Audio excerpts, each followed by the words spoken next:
ശബരിമല സ്വർണ്ണപ്പാളി വിവാദത്തിൽ പ്രതികരിച്ച് വിജയ് മല്യ നിയോഗിച്ച സ്വർണ്ണം പൂശൽ വിദഗ്ധൻ സെന്തിൽനാഥൻ കാര്യങ്ങൾ ഒരു പോറ്റിയിൽ മാത്രം ഒതുങ്ങാൻ സാധ്യതയില്ല. കോടതിയുടെ ഇടപെടലിൽ സന്തോഷമുണ്ടെന്നും കേസുമായി ബന്ധപ്പെട്ട ശരിയും തെറ്റും പുറത്തു വരുമെന്നും സെന്തിൽനാഥൻ പ്രതീക്ഷ പ്രകടിപ്പിച്ചു. 24നോട് ആൻമരിയ സണ്ണിയുടെ റിപ്പോർട്ട്. ശബരിമലയിലെ സ്വർണ്ണപ്പാളി വിവാദത്തിൽ കോടതിയുടെ മേൽനോട്ടത്തിൽ ക്രൈംബ്രാഞ്ചിന്റെ അന്വേഷണം ഇപ്പോൾ മുന്നോട്ട് വരികയാണ്.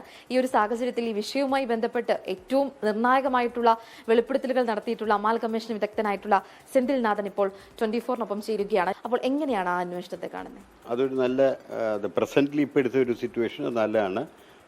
മറ്റേ SIT നിയമിച്ചിട്ടുണ്ട്. അങ്ങനെ പ്രൊസീഡ് ചെയ്ത് നമ്മൾ ട്രൂത്ത് കണ്ടെത്തേണ്ട ഒരു സത്യം അതിൻ്റെ അകത്തുണ്ട്. ഇനി അവർ ചെയ്ത് ശരിയാണെങ്കിലും അത് വെച്ചു കൊടുക്കാം, ശരിയല്ലെങ്കിൽ they have to appeal for that.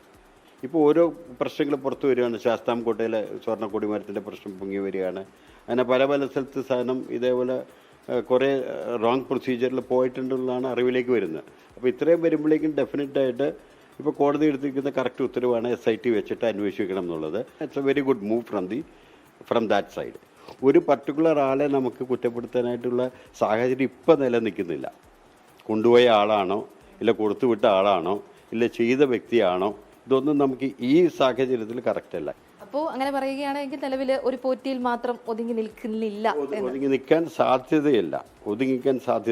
ഇപ്പം ഇതിൻ്റെ അകത്ത് ഈ പ്രൊസീജിയർ കറക്റ്റായിട്ട് പോവുകയാണെന്നുണ്ടെങ്കിൽ ഈ പറഞ്ഞ ഓരോ പരസ്പര വിരുദ്ധമായിട്ടുള്ള ഡയലോഗ് വെച്ചിട്ടാണ് പറയുന്നത്. പോറ്റി പറയുന്നത് എനിക്ക് ചെമ്പാണ് കിട്ടിയെന്ന് പറയുന്നു ആദ്യം.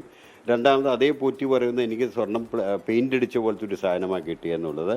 സ്മാർട്ട് ക്രിയേഷൻസ് പറയുന്നു ഞങ്ങൾ ഇതേപോലെ ചെമ്പ് വാളയും മാത്രമേ ചെയ്യാറുള്ളൂ, സ്വർണം പൂശി വന്നത് ചെയ്യാറില്ല.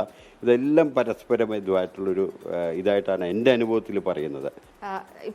സെന്തിൽനാഥൻ പറഞ്ഞതുപോലെ തന്നെയാണ് കൂടുതൽ വസ്തുതകൾ ഈ വിഷയവുമായി ബന്ധപ്പെട്ട് ഇനിയും പുറത്തു വരേണ്ടതായിട്ടുണ്ട്. അന്വേഷണം അത് കൃത്യമായിട്ട് തന്നെ നടക്കട്ടെ എന്ന് അദ്ദേഹം സൂചിപ്പിച്ചതുപോലെ തന്നെയാണ് നമുക്ക് പറയാനുള്ളത്. കൃത്യമായിട്ട് അന്വേഷണം നടക്കട്ടെ, വസ്തുതകൾ പുറത്തു വരട്ടെ. കൊച്ചിയിൽ നിന്നും ആൻമരിയ സണ്ണി, 24.